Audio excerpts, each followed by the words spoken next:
My parents treated me like a servant while favoring my sister, but after another man called me his son and made me CEO, they begged for me back. I'm 27, male, and I grew up in what looked like your typical upper-middle-class family in suburban Connecticut. You know the type. Perfectly manicured lawn, Range Rover in the driveway, one of those pretentious live, laugh, love signs in the kitchen that my mom probably spent way too much on at Pottery Barn. The kind of house where everything looked perfect from the outside but was basically a prison on the inside. My dad, 54, male, is this big-shot financial advisor who never shuts up about his client portfolio or his golf handicap. He's the type of guy who wears Rolex watches but complains about the price of milk, if you know what I mean. He's got this thing where he needs everyone to know how successful he is. Like, we get it, Dad, you make 6 figures, but maybe try making actual connections with your kids. And then there's my mom, 52, female. Holy love, where do I even start? She's like a character straight out of Real Housewives, but not even one of the fun ones. Her entire personality revolves around what the country club ladies think of her. She's on every committee, volunteers at every charity event, but only the ones with photo ops, and has probably had more work done than she'd ever admit. Her Instagram is just chef's kiss levels of cringe. Then there's my sister, Emma, 24, female, God's gift to the world if you ask my parents.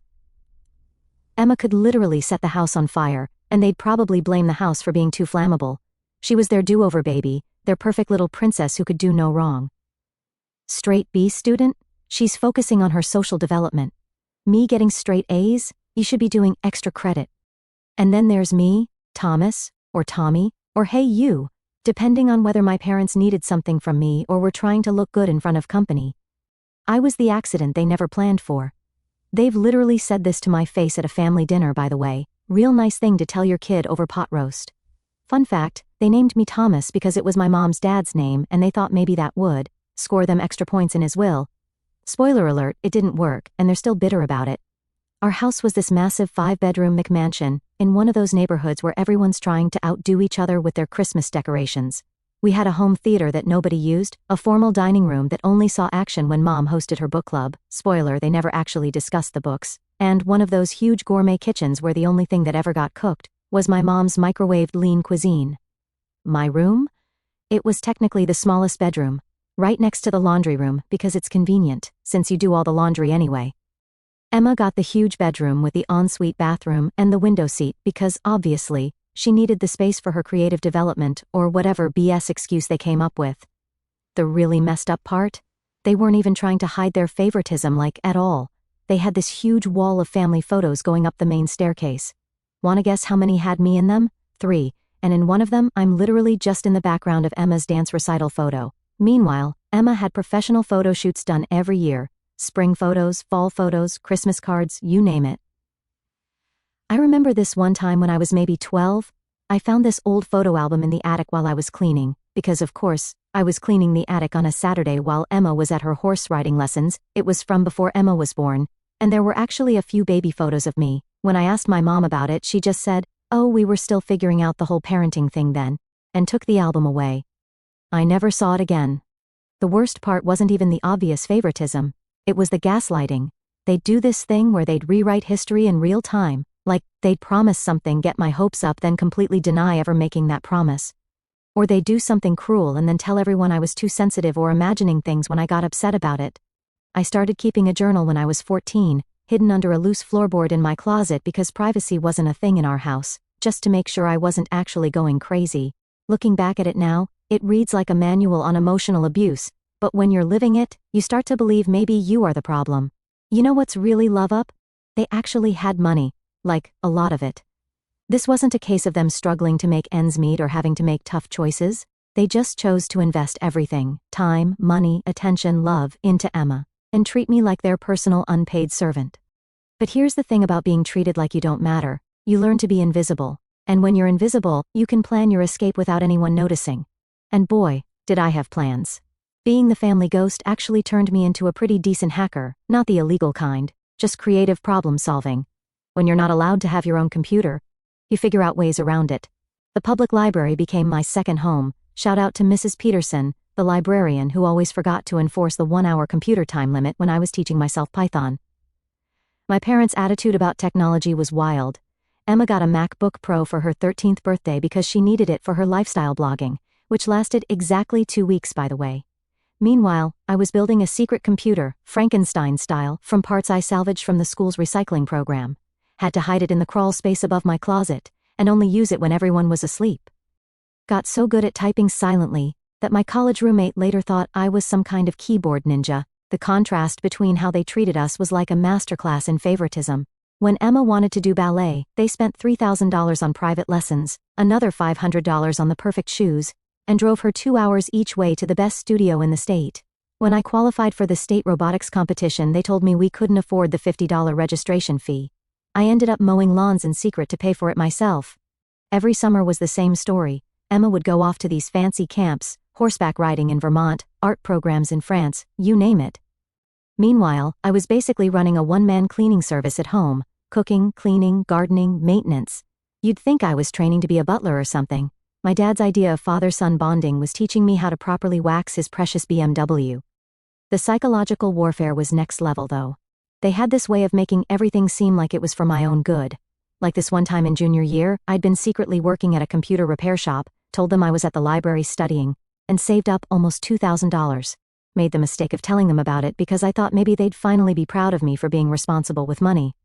Instead, my dad gave me this whole speech about how he could invest it and double it for me, used all his financial advisor's smooth talk, made it sound like he was doing me this huge favor, even threw in some BS about how this could be our chance to bond over business. I was 16 and stupid and actually believed him, handed over every penny.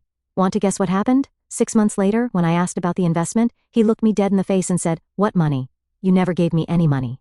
Then hit me with the, "Are you sure you're feeling okay? Maybe you should see someone about these delusions." My mom backed him up completely. Made me question my own sanity until I found the receipt I'd made him sign. Yeah, even at 16 I didn't fully trust them, hidden in my journal. But you know what's really messed up? The money wasn't even the worst part. It was the way they'd get inside your head. They had this talent for making you feel guilty about everything. Like this one time, I got a perfect score on my SATs. Instead of being proud, my mom just sighed and said, "I hope you're not letting these test scores go to your head. You know Emma's really struggling with her PSATs, and it would be nice if you could help her instead of always showing off." Speaking of Emma, look, I don't completely blame her for how she turned out. She was as much a victim of their BS as I was, just in a different way. They parentified me while infantilizing her. By 17, I could manage a household budget, cook full meals, and handle minor home repairs. Emma? She didn't even know how to do laundry. They basically trained her to be helpless while making me her backup parent. The college application process was when everything really came to a head. I'd been planning my escape for years at this point. Had a whole separate email account they didn't know about, used the library's address for mail, the whole 9 yards. Applied to every scholarship I could find. My guidance counselor, another real MVP, helped me submit everything without needing their signatures. Then I got the acceptance letter from MIT, full ride, my ticket out. The day it came to the library, obviously, I almost cried. Mrs. Peterson actually did cry. But I knew I couldn't tell my parents right away, they'd find some way to screw it up, so I played it cool, kept acting like their obedient little servant while secretly preparing for the biggest escape of my life. Had everything planned down to the minute. Got a separate bank account at a different bank. Took me months to gather all the documents I needed. Slowly moved all my important stuff to a storage unit I rented with my repair shop money. Even got a burner phone. Yeah, I watched too many spy movies, but hey, it worked. The day after graduation, while they were busy planning Emma's graduation party, she was finishing middle school, which apparently deserved a bigger celebration than my high school graduation, I vanished. Left them a note saying I got into college, didn't say where and not to bother looking for me. Only took what I could fit in my backpack, left everything else. All the designer clothes they'd bought to keep up appearances, the fancy watch they gave me for my 16th birthday that they reminded me about every time I misbehaved. All of it. Only kept my Frankenstein computer and my journal. So, there I was, 18 years old, standing in front of MIT's campus with nothing but a backpack full of clothes and my Frankenstein laptop, scared loveless, but also feeling this wild sense of freedom. You know that scene in the Shawshank Redemption where Andy escapes and stands in the rain with his arms up? Kind of felt like that, minus the sewage tunnel part. First few weeks were rough, not going to lie, had to figure out everything on my own, setting up a bank account properly. The temporary one I'd made before leaving wasn't enough for work-study payments, getting a cell phone plan, turns out my spy movie burner phone wasn't great for daily use. Learning how to exist as an actual person with rights and stuff. But compared to living with my parents, it still felt like a vacation. Financial aid covered tuition and basic housing, but Boston is expensive as love. Had to get creative with making money. Started working at the campus IT help desk in the mornings. 6 in the morning to 9 in the morning shifts because nobody else wanted them. Then I'd go to classes, grab lunch if I could afford it that day, spoiler, often couldn't. More classes. And then evening shifts doing food delivery on my bike because I couldn't afford a car. Weekends were for freelance coding. Remember all those nights secretly teaching myself programming? Started paying off big time. Found this sweet spot doing WordPress customization for small businesses. Nothing fancy, but it paid decent money, and I could do it from anywhere. My roommate thought I was insane because I'd code until like 3 in the morning, but hey, sleep is for people who didn't spend their childhood as indentured servants, right? The funny thing about being poor in college, you get really good at finding free food. Pro tip, rich kids club meetings always have catering, and nobody ever checks if you're actually a member. The Business Student Association's weekly meetings got me through most of sophomore year, plus, their networking events actually came in handy later, but we'll get to that. Junior year was when things started turning around. My freelance work was picking up, and I'd managed to save enough to not have to choose between eating and doing laundry anymore. Then came the email that changed everything. This growing tech company in Boston was looking for summer interns. The pay was actually decent, and the project sounded cool. Applied on a whim, didn't expect much. Got called in for an interview at this modern office building downtown. Walking in felt surreal, like those tech company offices you see in movies. Glass walls, cool furniture, free snacks everywhere. Definitely grab some for later, old habits die hard. The interview itself was intense. 6 hours of coding challenges and technical questions. But for the first time in my life, all those hours of secret learning paid off. I actually knew my stuff. That's when I first met James, 58, male. He was doing the final interview, which wasn't even really an interview. He just looked at my code from the challenges, asked me to explain my thinking, and then started brainstorming improvements with me, not in a condescending way like my dad would have done, but like he was actually interested in my ideas. I remember being confused because he didn't act like a CEO. No fancy suit, no power moves, just this guy in jeans and a company t-shirt who really loved talking about code. Found out later he still coded regularly, said it kept him connected to what the company was really about. The internship was supposed to start after finals, but I got another email a week later. There was this major bug in their main product that needed fixing ASAP. They wanted to know if I could start early, part-time. The pay was more than I made from all my other jobs combined. Obviously, I said yes. That's how I ended up in the office at 2 in the morning, 3 weeks later, surrounded by energy drinks and debugging logs, trying to track down this really nasty memory leak. I thought I was alone until I heard someone by the coffee machine. It was James. Instead of asking what some random intern was doing there after hours, he grabbed 2 cups of coffee, pulled up a chair and said, "Talk me through what you're seeing." We spent the next 4 hours pair programming, just fixing bugs and talking code. He never made me feel stupid for not knowing something, never pulled the "I'm the CEO" card. Just 2 developers trying to solve a problem. By sunrise, we'd not only fixed the original bug, but found and fixed 3 other potential issues. As we were wrapping up, he looked at my Frankenstein laptop, which I was kind of embarrassed about, but it was all I had, and asked about its specs. I explained how I built it from recycled parts. Instead of laughing, he got this look in his eyes, kind of like pride. Then he told me his first computer was also built from scraps, back when he was starting the company in his garage.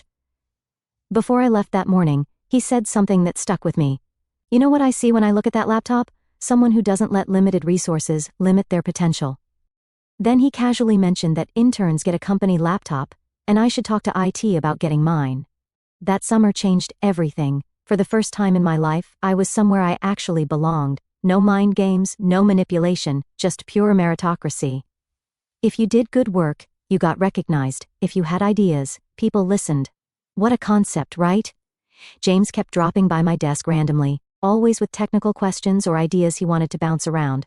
At first, I thought he was checking up on me, making sure the weird intern wasn't breaking anything. Took me way too long to realize he was actually mentoring me.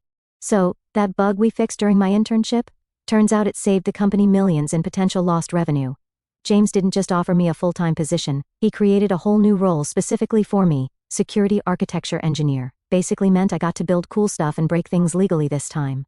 The company was growing like crazy.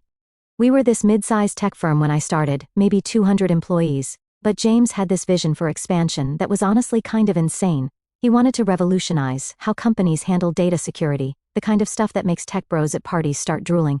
My first project as a full-time employee, building a completely new security framework for our main product. James basically threw me in the deep end, gave me a team of senior engineers. All older than me, by the way, super awkward at first, a budget that made my eyes water and full creative control.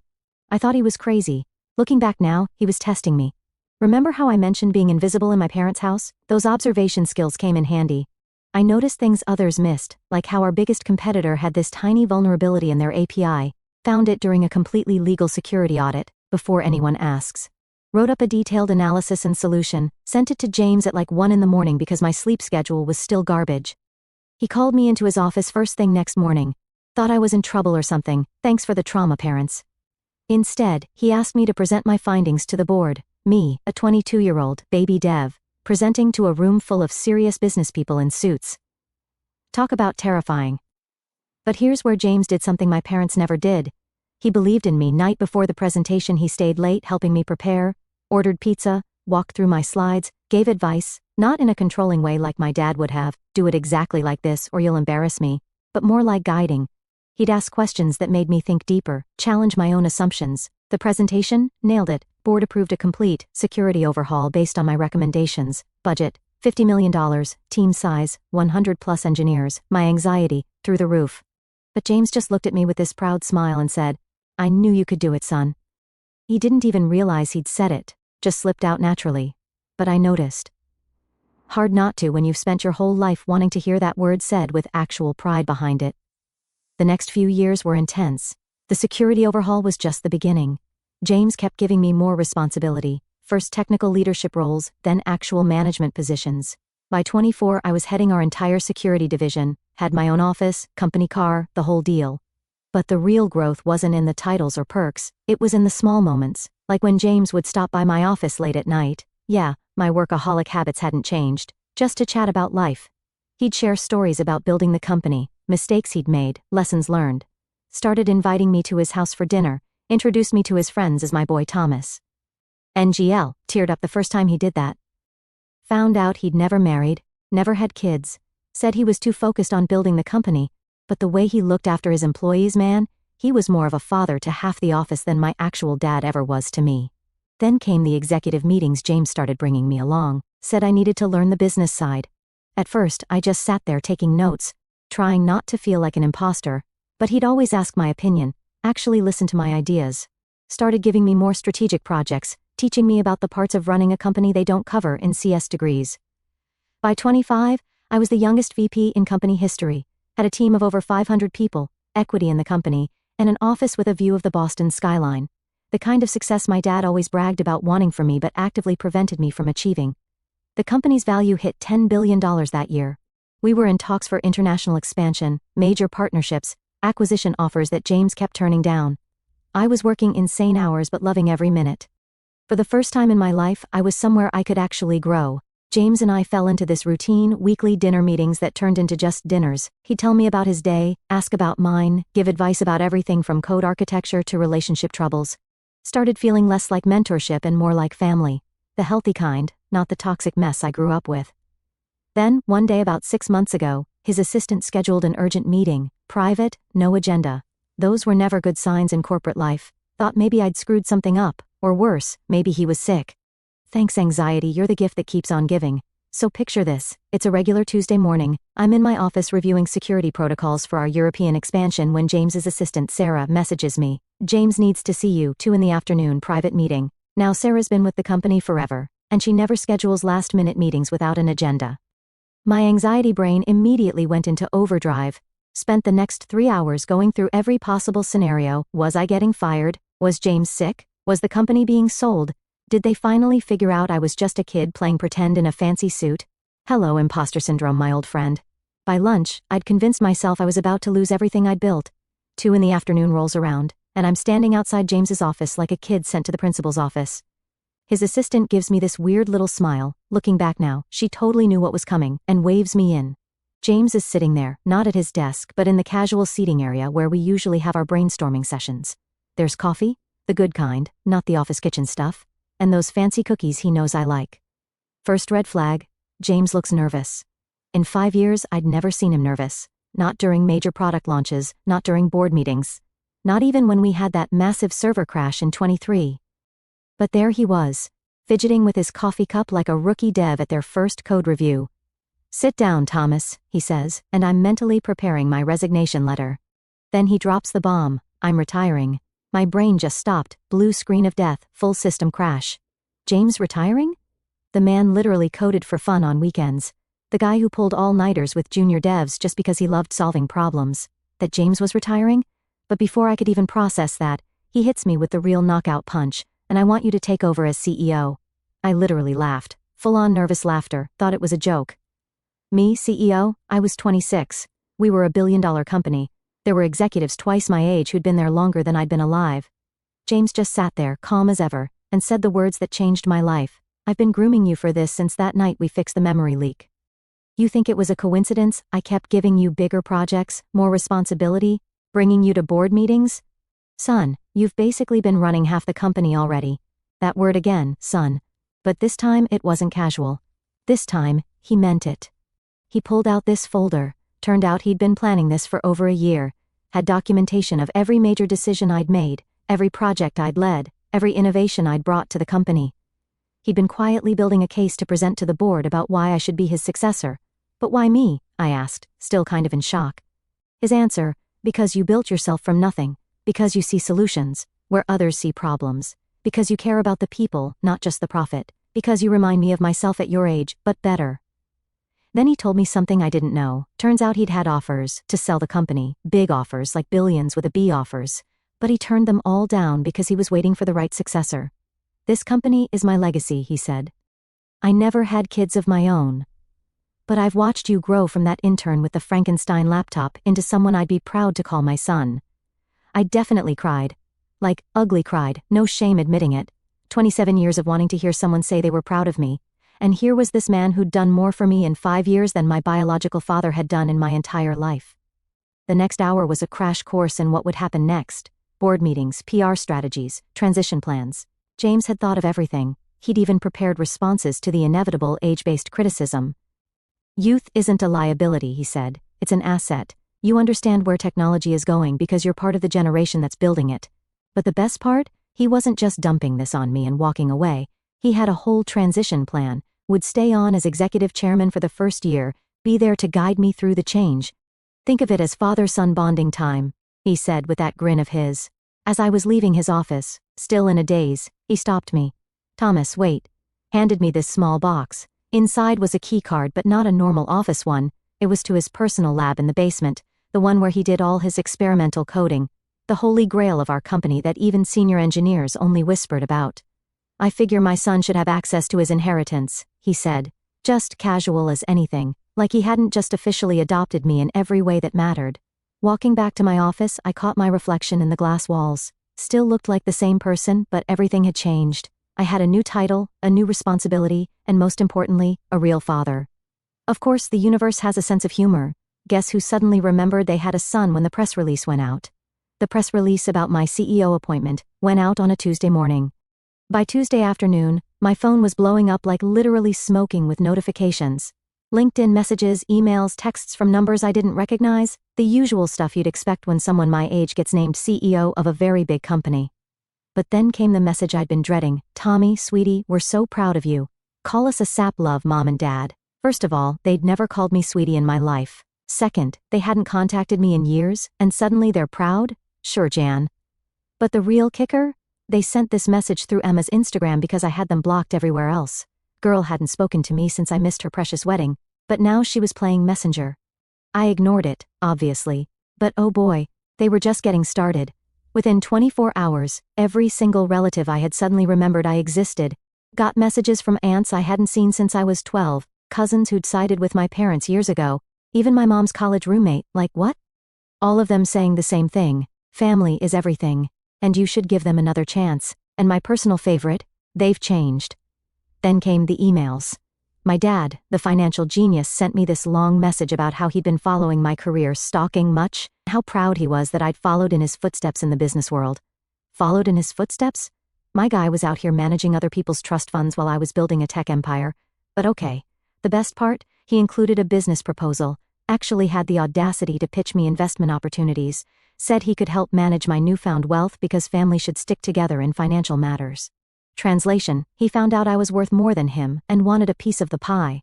My mom's approach was more emotional manipulation. Shocking, I know.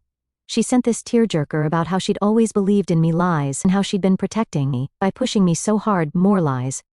Said she couldn't sleep at night knowing her baby boy was out there without his mother's guidance. I literally snorted coffee through my nose reading that one. But the real circus started when they showed up at our company's holiday party. Still don't know how they got in, pretty sure they schmoozed their way past security by dropping my name. 1 minute I'm chatting with our engineering team about the new AI project. Next minute, I hear my mom's voice cutting through the crowd. "Tommy, there's our successful boy." The whole room went quiet, like horror movie quiet. My dad's there in what I'm pretty sure was a new suit. My mom's had what looked like fresh Botox, and they were both wearing these huge fake smiles that gave me instant flashbacks to every forced family photo ever. They started this whole performance about being my proud parents. My dad was telling anyone who'd listen about how he always encouraged my interest in computers. This man literally sold my PC for spending too much time on it. My mom was going around introducing herself as Thomas's mother. Yes, the Thomas were so blessed. The worst part? They were taking credit for everything. We always knew he was special, and we invested so much in his education. Spoiler, they didn't spend a dime, and my personal favorite, all those hours he spent in his room working on computers, we encouraged that. Yeah, because you made me fix your devices for free instead of hiring actual tech support. I was frozen, like, full system crash frozen. All those years of therapy, all that progress, and these two people could still reduce me to that scared kid with just their presence. But then James stepped in. Y'all, the way this man handled it was masterclass. He walked over, put his hand on my shoulder, grounding me instantly. He knows about my anxiety, and just took control. Didn't raise his voice, didn't make a scene, just looked at them and said, "I think it's time for you to leave." My dad tried to pull the "we're his parents" card. Bad move. James just smiled, not a nice smile mind you, and said, "No, you're trespassers at a private event. Security will show you out." As they were being escorted out, my mom started screaming about how James had stolen me, how they were my real family. It was like a scene from a bad movie. The best part? Most of my employees didn't even know who they were. One junior dev asked if they were those crazy people from QAnon trying to crash tech events. After they left, James just turned to me and said, "Son, let's get back to celebrating your achievements," emphasizing the "your" while staring at the door they'd just been dragged through. Power move. But they weren't done, oh no. The next day, they launched their social media campaign. My mom started posting these long dramatic stories about parent alienation, and how some man had brainwashed her son. Started sharing baby pictures I didn't even know existed. Way to prove you had them all along but kept them from me. Writing these novels about how much they'd sacrificed for me. Then came the financial attacks. My dad started reaching out to our investors, actually tried to convince them I was mentally unstable and under undue influence. Sent emails to our board about his concerns for the company's future under my leadership. Real professional, Dad. But here's the thing about karma. It's got a wicked sense of timing. Remember those investment opportunities he was trying to pitch? Turns out he'd lost a bunch of money in some sketchy schemes. Their perfect little life was falling apart, and they saw me as their meal ticket. How do I know this? Because Emma, of all people, finally broke down and told me the truth. Sent me this long message about how they'd been struggling since some bad investments, had to downsize, lost their country club membership. Oh, the humanity. She actually apologized for her part in everything, said she finally understood what I'd been dealing with, now that they were turning their manipulation on her. But the best part? The absolute cherry on top? James had his legal team document everything. Every crazy email, every attempted contact, every social media rant. Built this beautiful restraining order case without even telling me, just in case we needed it. So, I sent them a final message, warning them to never contact me again, or I would file a lawsuit against them for defamation. That shut them up quickly, and I never heard from them again. Your real family is the one who stands beside you, always, no matter what. Thanks, Reddit, for reading my story.